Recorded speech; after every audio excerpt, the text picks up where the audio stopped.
Don't have long.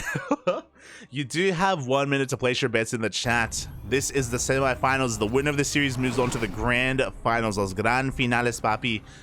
Is it going to be the Protoss or the Zerg? It is up to you to decide. You have 1 minute to place your bets before the predictions close. And here we go, spawning in the bottom left-hand corner of altitude. We have the South Korean Protoss player representing Team Abydos. It is Creator. And spawning in the top right-hand corner, we have his opponent. We have the South Korean Zerg player representing Onside Gaming. It is Solar.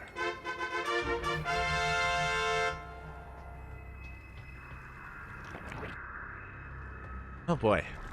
I'm still like, I don't know, my body feels confused. my brain.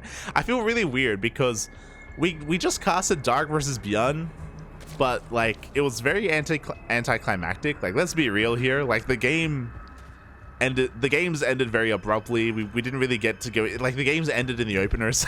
Like it was not what we wanted out of a series. So like I feel unsatisfied, you know? Like I feel like I was promised something like big and juicy, and what we got was a little bit disappointing. It was fun, don't get me wrong, it was fun, but like I just, you know, I think a lot of us were left wanting, we're left expecting, and I mean I need to be satiated. I need the I need a back and forth game, Papi. I need a game. Solo and Creator, I hope they give us what we want. I hope they give me what I want. Oh, let's go. Let's go, Papi. Yo, speaking of the Latin American scene, ¿qué tal? ¿Cómo estás, Paquito? Paco Mike in the chat. Oh, welcome. It's been a while. Hace tiempo, papi, hace tiempo. Ojalá que todo te va bien. Hope everything is going well, papi. Everything's going well. As we're getting into this game, so far nothing too crazy. Hatch gas pool here from Solar. Gonna be working towards his third base. His Lings are here to push away this probe to make sure that there is no pylon block and no delay on his third when it does come upon us. Likewise, Creator across the map going for a Stargate opener. Now, this is where we get to go on our tirade about Creator. We talk about this all the time. Creator is not a standard PvZ player, not a standard player at all. He typically doesn't follow norms, and in this matchup he is very prone to go for this really weird kind of ground robo hybrid style with Archons, with Immortals. Very rarely does he go for a Twilight Council opener into Triple Oracle, into Blink Stalkers, for example. Doesn't mean that he can't or won't do that. It's just something that he does less often than others. So I'm curious to see where he goes behind this Stargate opener. Usually it is going to be for a Robo and a Twilight Council. And what's really interesting about Creator's style is that when he gets a Twilight Council, it's just for the Templar Archives, and he delays Blink and he delays Charge quite a bit longer to get into this kind of higher tech army composition instead. That's kind of his bread and butter, that's kind of his safe place. So we'll see if he goes in that direction or if he plays a little bit more standard this game. For the time being, we have an Oracle opener. Is going to be moving out. We have a Phoenix behind, and this is what I'm talking about. We have a Phoenix behind this, so it's not even going to be a double Oracle opener. We have the Phoenix here to just keep Solar in the dark, to hunt down some of these Overlords and make Solar's life difficult when it comes to scouting, as the first Oracle is zooming out, confirming the third base location, and looking to dip in towards the main. Meanwhile, Solar does fan out his Lings, looking to try and scout whatever he can. Get eyes on the would-be third base, and the Ling is here in time. Meanwhile, the Oracle does dive into the main base. Stasis Trap goes off, but only on a single drone. Same time, we have two Adepts slipping into the natural. They get a couple of drone kills, to be fair. 3 drones, not too bad. Oh, but the Adepts do get trapped, and they will get cleaned up. Oracle tried to dip back in, but no, the Queens were in position, so some damage was done, don't get me wrong. I think 3 drones for 2 Adepts is pretty good, but now that the Adepts are dead, that means that the Lings can go for a counterattack, and there's going to be that much less at home to defend. Oh, but we did warp in an additional 2 Adepts, so Creator holds on to his third base. The Oracle stays at home as well, as the Phoenix, or actually as we get into a second Oracle behind this, after said Phoenix. And this is what we were talking about earlier about like his transitions. We have a Twilight Council, but we don't have it with a Forge. We have it with a Robo instead. So again, I do believe that this is to get into the creator style of PvZ, but we'll see. We'll see. Again, typically we would have a Twilight Council with a Forge to get into upgrades, to get into Blink and +1 and be active with the Gateway army. But Creator is going to be delaying his upgrades. Going for a bit of a Gateway explosion as well. The 2 Oracles are diving into the main base. The Phoenix does support them by CCing one of those Queens, by crowd controlling one of those Queens. And we get another 2 drone kills, but that was a lot of hull damage for not a lot of damage. Or not a lot of economic damage, I should say, as one of those Oracles is barely alive. Meanwhile, we are getting into Charge, and there's the Templar Archive, so Charge Lot Archon is the composition of choice. With this Prism, it looks like Creator wants to be aggressive. I'm pretty sure this Prism is for an Archon drop. I don't know if he really wants to be too aggressive with Charge Lots, but we'll see as he's getting into a Gateway Explosion, to be fair. We have seen Creator go for these really like unorthodox Archon drop timings that can do a lot of damage. They can kind of pave the way for your army as well as they clean up Overlords, as they deny vision and wreak a little bit of havoc. And there it is. High Templar being morphed in, so this is for that Archon drop. Again, this is very Creator-esque. It's like a really weird timing. Typically when you open up with an Archon drop, it's with DTs, with a Dark Shrine, but yeah, here it's just a little bit later with the Templar Archives instead. Meanwhile, there's the Bay, there's the Forge. Lings are going to be testing the wall, but the wall is looking quite solid. Oracles come in from behind for some stasis traps. Meanwhile, the Prism is looking to come in from the front. Oh, no Queens are here in the main. This Archon drop could do a lot of damage. Lings are preoccupied across the map. The Archons have arrived. We get a massive warping of Charge Lots as well. Lings are not going to be enough to clean this up. We have a couple of roaches, but do we have enough? The Archons are going for the drones. Up, they're stacking up. The Zealots are trying to buy some time as the Archons, they go for the mineral line. It looks like they will get a couple of drones. I say a couple, 11 workers. 14 drones. Basically, an entire mineral line goes down. Well worth it here for Creator. What did he lose? He lost Zealots, which is just minerals. And he lost his Oracles and Phoenixes, to be fair, but I think he's happy to be rid of those.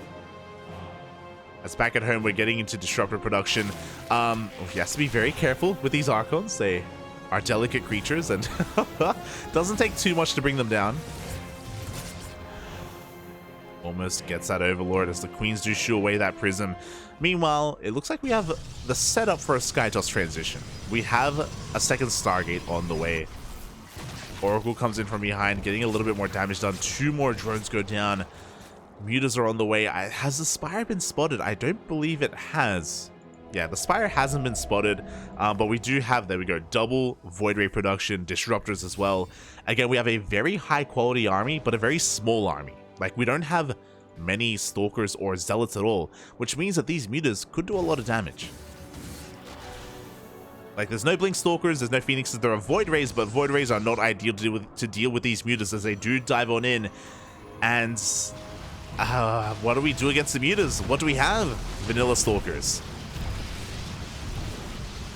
Solar may have lost 14 workers, but he's looking to reciprocate that damage. He goes into the main base, he dives on top of one of the Void Rays as well. 10 probes going down.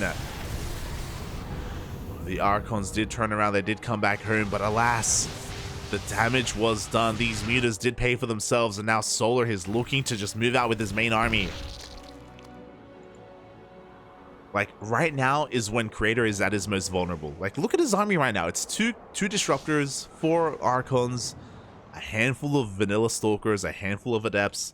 Like, we don't have +1, we don't have Charge. Oh, sorry, we do have Charge, but we don't have Blink. Like, Creator just doesn't have an amazing army. Not right now. Oh, God! Oh, my God! But it doesn't matter. He's got balls. He's got Disruptors, and he gets a massive shot off on the main army of Solar. Ay, ay, ay. That's what he needed. Solar was basically maxed out. Oh my God. Creator defending with the bare minimum. Again, he barely has a standing army. As he's getting into Sky Toss, carriers are on the way. Ay, ay, ay.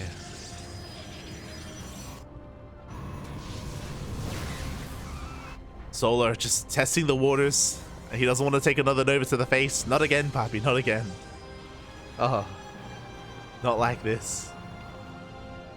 The Muta Cloud has gotten larger. We're actually continuing to invest into Mutas. This is a really bold move, by the way. The Muta Cloud has been revealed. The Archon is going to be going down instantly. Now the Mutas are diving for those disruptors. Phoenixes are out, but then there aren't enough Phoenixes. The Mutas are getting out of control. We have carriers, we have disruptors, but none of this is really good against Mutas. No Blink Stalkers, not enough Phoenixes. Archon's having a hard time keeping up. And the Mutas dive into the main.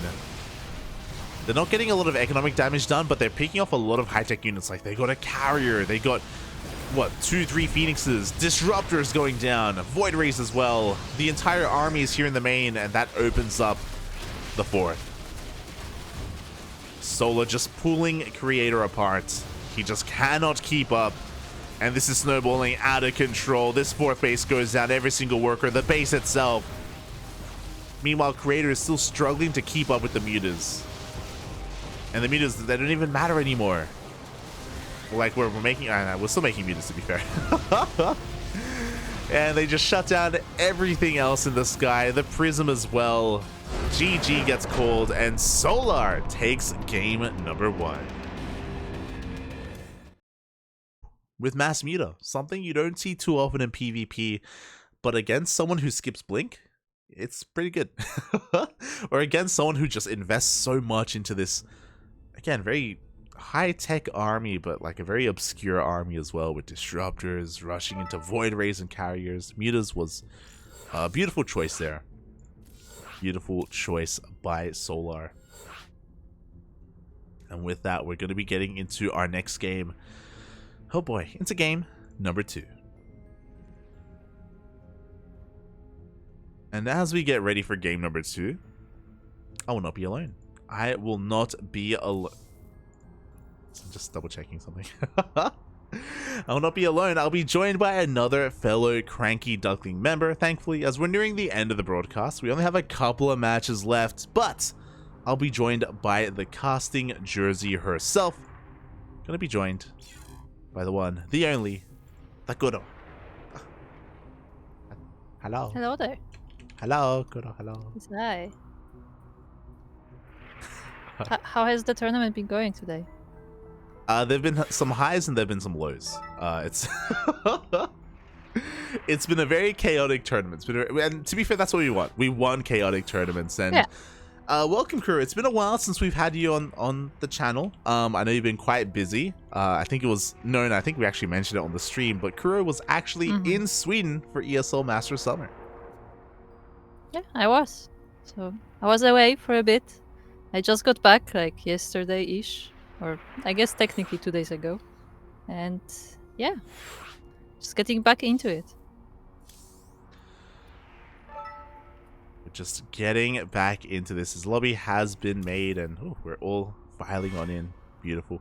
Yeah, I mean, if you want, you can take this moment to talk about your experience, or I don't know if you have anything to say, any like fun stories or anything that happened while you were there in Sweden. For those wondering, Kuro didn't go as a viewer. Kuro was working the event, was working yes. at DreamHack. I did go to the ESL Masters Summer as a referee. I was part of the referee team, and that means I was doing stuff like the vetoes for the matches, like setting up lobbies for the streams, etc. So yeah, it was really fun. It was really fun. Everybody is very chill. Like there are rarely any issues, really. Yeah, exactly. Like if there's anything, it's like technical issues that they have to solve. Yeah, it makes sense. So again, there's one in Kuro. She was a referee over there for the players at ESL Masters Summer, and without Kuro was a part of the team to make sure everything kept going. There was very little downtime, very little issues. Thank you, Kuro. Thank you. Yeah, we were actually all impressed because we ended pretty much perfectly on schedule, which rarely happens on esports events. So, hey. Yeah. Yeah, there were no long 40-minute games, or not too many of them, thankfully. Yeah. I mean, even with some of the long games, like we still were on schedule. And Yeah. even on the last day, I don't know if it was on the last day or was it on Saturday. I think it was Saturday. Both A stream and B stream ended at exactly the same moment, like 5 minutes in between.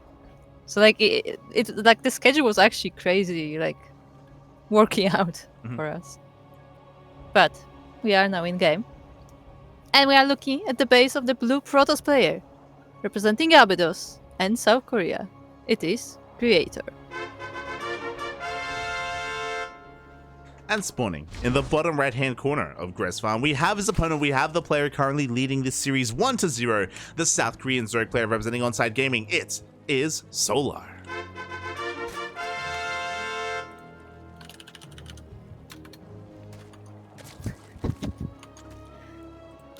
So what happened in the first game? Because I kind of did miss the first game. I only heard something about the oracles. What else was happening? It was a very Creator game. I think we've both casted Creator before, and we've kind of talked a little bit about how Creator has a very unique approach to PvZ, and he isn't the most standard player. He doesn't play the hero style too often, and we saw that last game. Like, he was like teching up very quickly and transitioning, like starting off with Charge of Archon, going into Disruptors, going into Void Rays, going into Sky Toss. He was taking up very quickly, which is really cool to see. But because of all this tech, like, he wasn't ready for the mass muta from Solar. And the mass muta showed up. There were no Blink Stalkers, there were no Phoenixes, there were very few Archons, and Archons have a hard time keeping up, and Solar just pulled Creator apart with mass muta, which is something you don't see too often. Yeah, I don't see mutas like all that much, like in general in any matchup really. Like every now and then someone will like go for a few like harassment mutas, but like nothing much really. Yeah, exactly. And to be fair, I feel like that's very specific to how Creator was playing, just because Creator was skipping a bunch of stuff. Like, again, like Blink Stalkers are so common in PvZ, but like he skipped that, for example. And the Spire did go unscouted, so he didn't know that he had to make Phoenixes. So yeah, Solar just making good use out of, you know, the style that Creator was going for and abusing it in some way. So really solid stuff from Solar. We'll see how Creator can mix things up here in game number 2. As of course we're here in the semifinals. You know, Creator has already done a great job at making it this far. Yeah, definitely. And we'll see if he can go even farther than that, because for now he's still in this game, he's still in this series, and he's going for a Stargate. Yeah, Stargate opener into the Oracles. Again, standard opener at least, but the follow-up is where he usually does kind of diverge his plans and go for something a little bit different. So everything is looking normal for the time being, as the Adepts are looking to threaten the bases here of Solar. Solar has eyes on this, is going to be keeping up and make sure he minimizes losses. Ooh, actually banning. That was a bit. Yeah, that was a little bit of an overreaction, as that those shades were not committed to any sort of fighting. But hey, I mean, you have to be careful, because like it can very easily like just switch in a moment. yeah. As we see that Creator does follow this up with a Void Ray. And just like last game, like this is to show us that, again, Creator is willing to divert from the norms that we're used to. It isn't going to be a double Oracle opener, it's an Oracle into a Void Ray. Meanwhile, first Oracle does dive into the main base and does catch Solar a little bit undefended. Up. Yeah, that was really nice. He sniped the drone before it was morphing into Spore, but this Oracle, I think it is gonna die. Oh god, the Oracle is stuck here in the dead space. The Queens, they want it so bad. At the same time, the Void Ray has been spotted. Oh god! Oracle goes down. Yeah, there is no dead space over there, and eventually the Queens get there to finish off the Oracle, so that will be the end of that harassment. But hey, at least he did get some drones with it. That was very nice. And he got 2 drones, which was nice, but not worth an Oracle. So a rough start here for Creator. He does have a Void Ray, and he's already killed 1 Overlord, so he's going to be hunting down some more, and he's looking to replace the Oracle that he lost. So he still knows that, of course, Oracles do have a lot of value, and he wants to try to assert himself on the map as he gets his third base up and running. Yeah, and he also keeps Solar's attention on his side of the map, make sure that the Adepts are around, make sure that the Void Ray is chasing Overlords, but it has to be careful, because those are a lot of Queens. Oh my god, the Void Ray does get an Overlord. Was it worth it? It does survive. But just barely gets the hell out of there as he's setting up back at home. And again, Creator does follow up with a Forge and a Robo, but a very delayed Twilight Council. So he's going to have vanilla gateway units to work with for quite some time. Yeah, interesting choice by Creator, really, as he once again dives with these Adepts, this time actually committing to it, and he will take down a few drones, but the Zerglings are there to defend. Yeah, very well worth it here for 2 Adepts to trade out with, what, 4 drones, so some damage has been done. Solo's taking a couple of losses here and there as he's just looking to saturate his 4 bases and trying to get into the mid-game in a comfortable position, and for the most part, he has been able to. Yeah, he has been, and as this Oracle is Sharky around, looking for some more drones, maybe getting a few transferring ones, but nothing too much. Ooh, yeah, gets 2 drones, which isn't too bad here. This time the Oracle does survive at least, and yeah, this is kind of what I assumed. We do have the Templar Archives on the way and Charge, so it's going to be Charged with Archon to begin with, but I do think that Creator from here is going to be taking up into a Bay, into Disruptors. This is all very similar to last game. Okay, so do you think this will go better for Creator this time? Or will it be more like game 1? Well, this time there's no spy. You know, True. So we're going to get a very different game at least, as Solar instead is going to be taking towards an Infestation Pit. I'll be honest, I would not be opposed to, I think this is just for Vipers, but I wouldn't be opposed to Swarm Hosts. I think Swarm Hosts would do very well against Creator. Swarm Hosts, they can struggle against Skytoss, and they can struggle against Blink Stalkers, but these are things that Creator doesn't have. Yeah, there we go. Well, it looks like Solar is thinking just like you, because he is going for those Swarm Hosts, and a lot of them in fact, so I guess we'll see how that does versus Creator. He also is getting the upgrades for Roaches, so the main army I guess will be Roaches, and we'll see how it does versus this mostly like Gateway Robo army. Yeah, exactly. For those wondering, the reason why we don't see Swarm Hosts too often is because Swarm Hosts really struggle against Blink Stalker openers. The hero style, basically. You know, triple Oracle into +1 Blink Stalker. That's why we don't really see it in the meta. But specifically against Charged Archon, Swarm Hosts can do really well because the army is so much less mobile for the Protoss player. It can be hard to really keep up with these Swarm Hosts. But Creator is pushing out, so Solar has to be careful not to overextend. He has to be careful with how he utilizes these Swarm Hosts. I mean, he is using them here in this fight, but I don't think the Locust will even do anything. But at the same time, he's also attacking the 4th base of Creator. Yeah, we have Charge Lots warped in back at home to defend. We have the main army going to be rotating over as well. The Locust Wave has arrived. The Nova goes off. Yeah, and there's quite a few of these Roaches, and the Chargers are there to finish them off as well. So the base will be held, and the attack on the 3rd is also not successful. Yeah, so far Creator is holding very well. These Swarm Hosts, unfortunately, the first wave is usually the most powerful, especially because this was unscouted.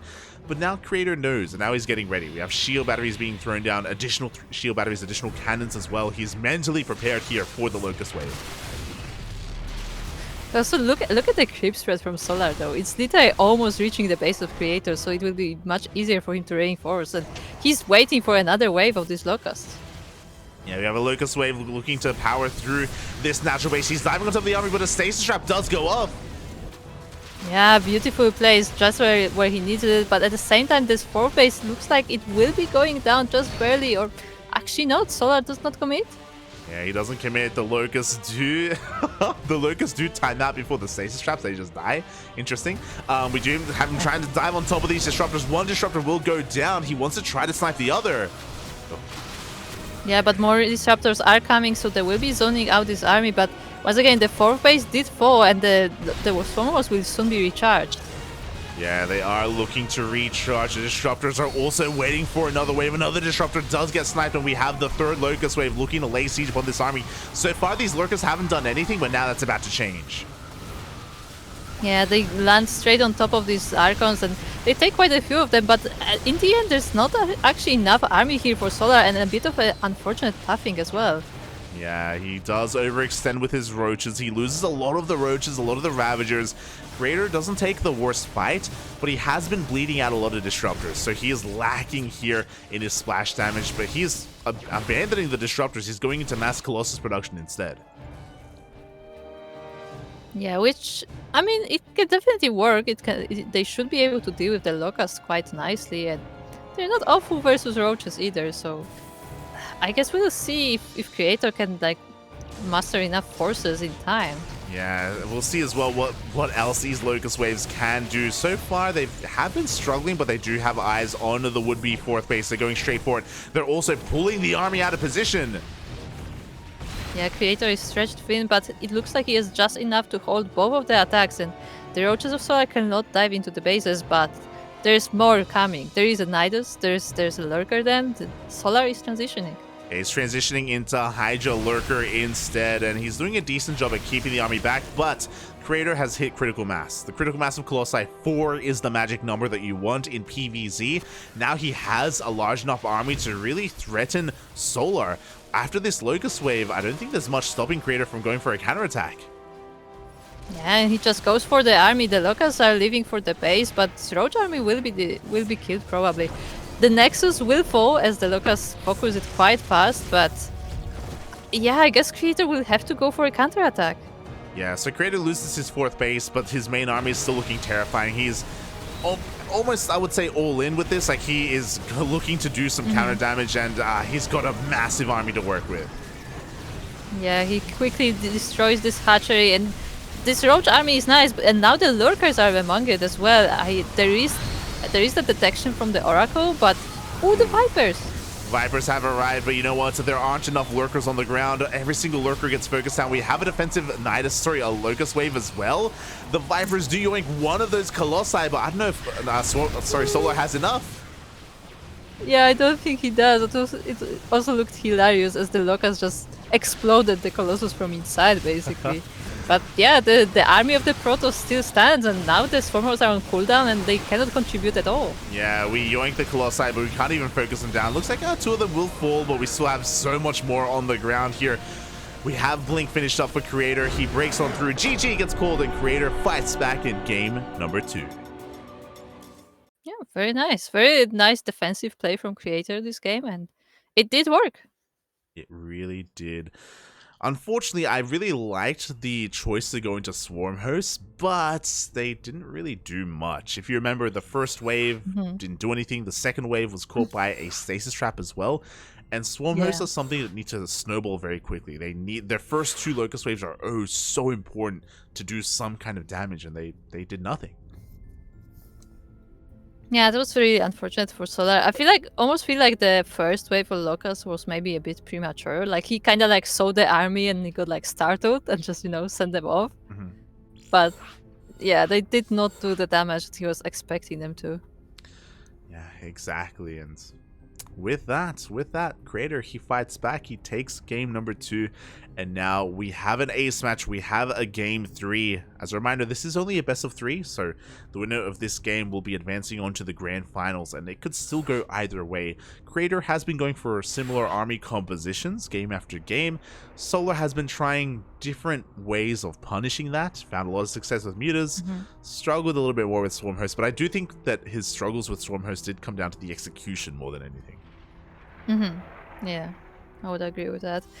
But do you think, okay, so I guess we assume that Creator just goes for similar things since he already did it twice in a row. But what does Solar do now? That is a good question, especially because we're going to be loading into Dragon Scales. Dragon Scales, quite a smaller map in comparison to everything that we've seen so far. We had Altitude and Gresvan, 2 of the larger maps in the map pool, so because the map is much smaller, Solar could be looking to be maybe more aggressive earlier on. It's possible. I mean, it would make sense, because on Gresvan he did have the creep spread all the way to the bases of Creator, so I guess it would only be easier on Dragon's case, right? But we are about to find out, as we are now. We are on the map called Dragon's Case, as we are ready for the game 3 of our best of 3. And we are looking at our blue player once again, representing Abydos and Korea. It is Creator. And spawning in the top left-hand corner of Dragon Scales, we have as opponent, we have the South Korean Zerg player representing Onside Gaming. It is Solar.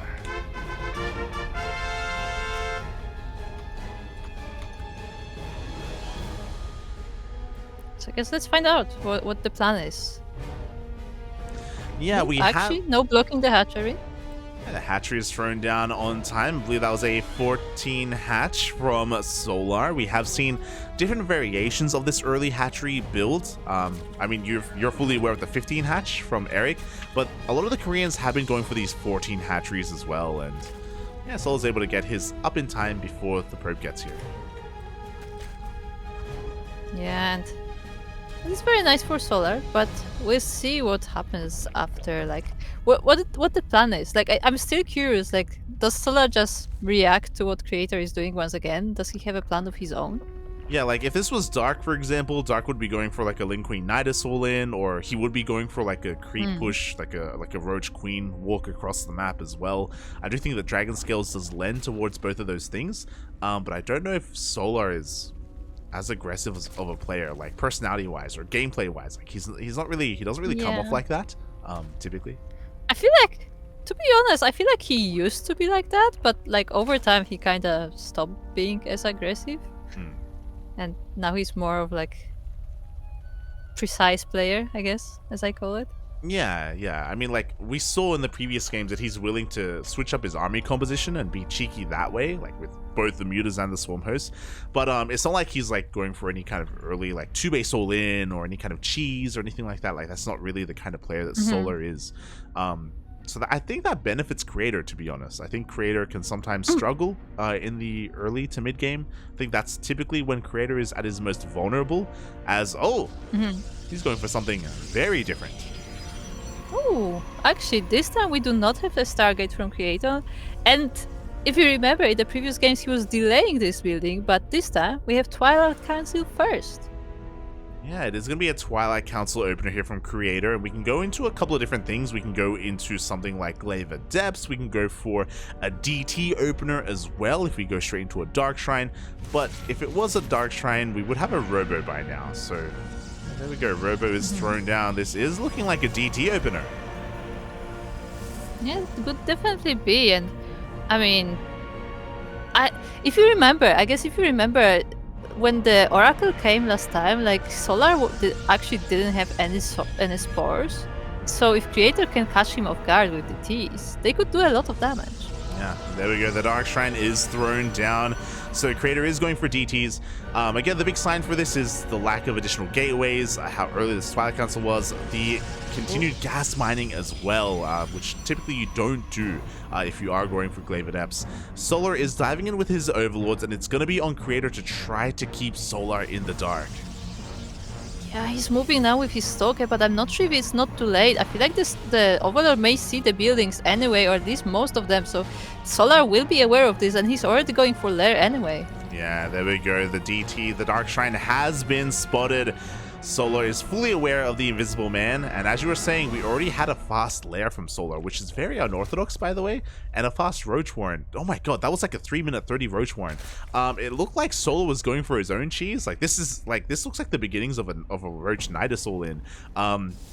So after scouting his opponent, he probably won't commit to the Nidus, but like, he's set up well defensively anyway. I mean, to be fair, you could still go for it. Just have to be more careful about using it. Yeah, definitely. As Solo's going to be taking a more defensive role, and I appreciate this. He's going to be making use of this lair in a different way, and he's going straight for Roach speed, which means after he defends against the initial push, he will be able to counterattack very quickly as Creator. He just morphs in an Archon. Yeah, I mean, no point attacking with the DTs right now, as Solar is like fully aware of them and like, you know, hyper focused on making sure the defense is tight. So I guess right now, like, the Archons are the better way. And I mean, if he needs to, like, the DTs are still an option later in the game. They definitely are. As you were saying, like, Creator is respecting his opponent quite a lot by not going for any kind of DT harass. He's just being more defensive with it, just morphing in Archons instead.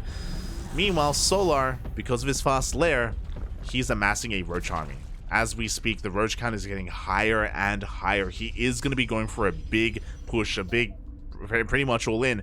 And Creator hasn't scattered anything. Because he didn't go for an Oracle opener, he hasn't seen anything at all.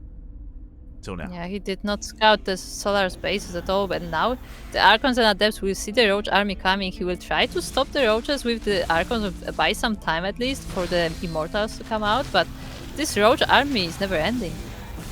Yeah, exactly. We have Ravagers being morphed in behind this. The Archon's very fancy juggling here from Creator. He does very well for himself to, you know, chip away at the army itself. Oh my god, the Immortal comes out just in time. We have sentries, and so far Creator is holding well, and Solar immediately starts droning. Yeah, I mean, there's no way he can finish the game right now. Or, I mean, there is always a way, but it does look unlikely, as Creator is quite prepared for this push and will be holding it for the time being. But the question is for how long? Like, how many waves of Solar can he survive? Yeah, exactly. I mean, again, I'm sure Solar, he wasn't expecting there to be this many Archons already and an Immortal already as well. If Creator had been a little bit more greedy, and if he wasn't commencing Immortal production so early on, then I'm sure he would have been in some trouble, as we do have a contamination on that robo. Yeah, slowing down the Immortal production is definitely very important, as this is, I believe, the only robot that Creator has, so that will slow that production quite significantly. Yeah, it's really cute. You don't see enough contaminations, IMO, so it's great to see them whenever we can.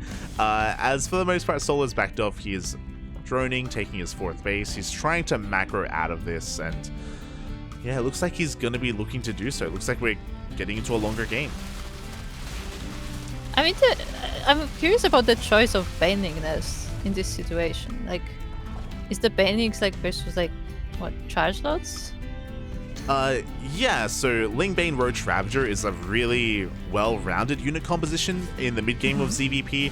The Roach Ravager, of course, is like the backbone of the army, and the Lingbane helps not just buffer, but also, as you were saying, deal with the Zealots. Not just that, we have +1 melee on the way as well, and once we get +2, we can go for those Baneling run-bys, and Banelings do one-shot probes with +2. Yeah, that's definitely a good point, because as Creator maybe quite distracted with his attacks, he may not be looking for, like, around his bases, and those few Banelings rolling in can destroy entire mineral lines in a second. Yeah, like in a macro ZvP, it is very common for the Zerg player to focus a lot on harassing and try to slow down the economy of the Protoss. If they're unable to do so, then a Protoss player like Creator can definitely get out of hand. Like, speaking of run-bys, we do have a Ling run-by being set up here on the left-hand side. We do have a couple of Adepts harassing as well, but they will be cleaned up. Yeah, that was quite interesting that the links of Solar were actually split, so Creator like killed off some of them and kind of thought that was enough, but as he's returning, he will fight all of these Banelings. Yeah, the Baneling run was being set up, but no, it will be caught by Creator. A massive cash there from the Protoss, but the Banelings are not stopping. We have more here on the right-hand side. Baneling speed is now done for Solar. Other one! Oh, the wall is not a wall, but there is an Immortal as well as Archons and Stalkers, so they will be holding the front.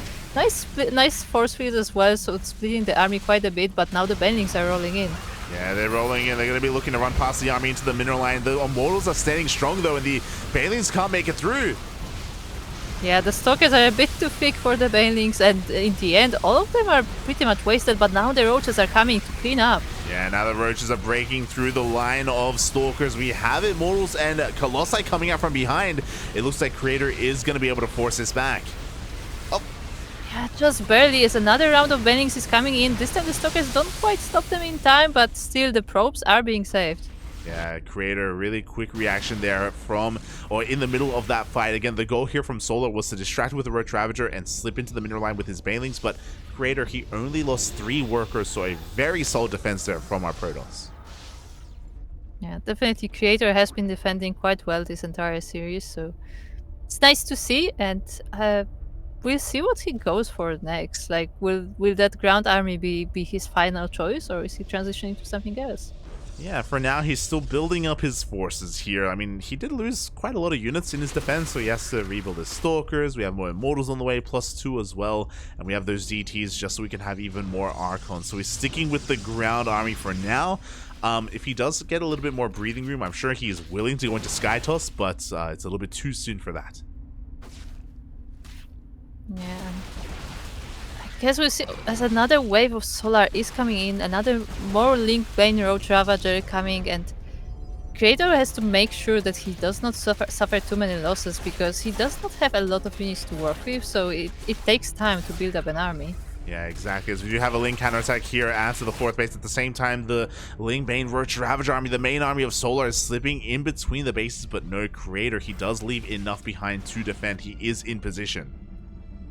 Yeah, he sees the army moving around, and he makes sure to split his forces all over his bases, but he has to be very careful, because he's splitting this army quite a lot, and if the army is caught at the wrong moment, it may just be easily defeated. Yeah, Solar, he rotates over to the left-hand side. As you were saying about being caught out of position, he does catch an Archon. This base is very weakened, very softened up by the Ling run-by. Yeah, the Ravagers finished it off. The army itself will be chased by the Protoss, but the base did go down. Did go down. Meanwhile, Baneling run-by is rolling on in as well, but I believe Creator was able to see it in time. Yes, he does react, and the Banelings will be cleaned up. Yeah, all of the Banelings are cleaned up, and they will be doing no damage on the side of Creator, but what's the plan? What's next? Like, Creator can't just stay at his base forever. I mean, he has to until he gets his 4th up. Like, the fact that this base died really slows down any kind of transition that he could have hoped for. He doesn't have the economy for it. He needs a 4th base soon. Meanwhile, Solar is looking to try and hit him while he is down. He's diving on top of this army. He's looking to maybe even get into the natural. Oh. Yeah, but there's enough army of Creator to stop that from happening. The forces from the 4th are coming back, and the Archons are holding the wall, but at the same time, the 4th base once again gets cancelled. Yeah, that was a kill, not a cancel, by the way. The 4th base goes down for the 2nd time. Banelings are rolling on in as well, and Creator is almost being overwhelmed. Yeah, his army count is getting smaller and smaller, and he decided this is the time for counterattack, but I'm actually not so sure about this. Like, there's not that many units left, and with reinforcements they may be able to do something, but I mean, Solar is working on his army as well. Yeah, this is similar to the last game where Creator is basically forced all in. Like, his 4th base has been delayed twice now. There's no way to come back in this game economically. He has to end the game with what he has. He pushes on through, but the Ling's coming from behind. Yeah, almost all of the Stalkers are taken down. The Colossus is down. The Archons are falling. There's just these Immortals and a few Gateway units, and the Warpiece is already damaged. Yeah, it is damaged. Zelts are doing what they can to buffer for the army, but there's almost nothing left behind it. As you were saying, there's only 2 Immortals left. The Colossi and the Archons all went down earlier, and Creator has nothing remaining. Yeah, even with the fancy micro, this is not enough. Like, literally, what we see is literally his whole army. He just worked in 9 Zealots, and that is it. There's nothing more on the map. Yeah, exactly. Creator has run out of steam. It was all in. It was all or nothing, basically, from Creator with that push. He had to end the game then and there. And alas, he couldn't. And now he's just, you know, he's coping. He's coping with this prism, with this Immortal. He's doing the best he can, but this is all he has left. Yeah, there's only so much he can do, and now the Warpiece is even going down. Oh, it goes down together with the Immortals, and GG is called. Solar takes the game. GG, well played. Solar will take it 2-1. Creator did fight back quite hard in that series, but alas, here he really did struggle to hold on to his bases, to hold on to his economy against Solar. Yeah, so it's sad to see, but I mean, that just happens, and Solar will be the one advancing from this series. GG, well played. Congratulations to Solar. He advances on to the grand finals, where he's going to be facing off against one of 2 players. We're heading over to the land of the Americas because our next matchup is going to be Dark versus Clem. Oh, nice to see Clem in this match, in this series, in this tournament. Yeah, we were speaking about it earlier, but a lot of the usual European signups weren't here this week. Like, usually in KungFu Cup, we have Clem, we have MaxPax, we have Showtime, we have Cyril, we have Rainer. But a lot of them are MIA. This week, it's only Clem and Showtime when it comes to the top, and Spirit as well as when it comes to the top Europeans. So it's cool to see that Europe does have one representative here in the semifinals. Yeah, very nice to see. And I mean, it's Clem no less, so a pretty good representative at that. Definitely. But of course, as we wrap up this as we wrap up this series. Again, congratulations to Solar for, you know, being able to power through the shenanigans from Creator. It was a rough start as well, if you remember. It all even started with that Dark Shrine opener that got scattered as well. So it was out of the gate, I should say, Creator was kind of stumbling a little bit in this game. Yeah, it's unfortunate, but I mean, that happens. And I mean, well played by Solar for being able to figure all these things out. Yeah, definitely. Oh boy. And also, as we get ready for our next series, congratulations to the people in the chat that were able to predict accurately and correctly here, as we're going to be setting up for our next predictions for our next series. We're going to be setting up for the lower semifinals for a ZvT.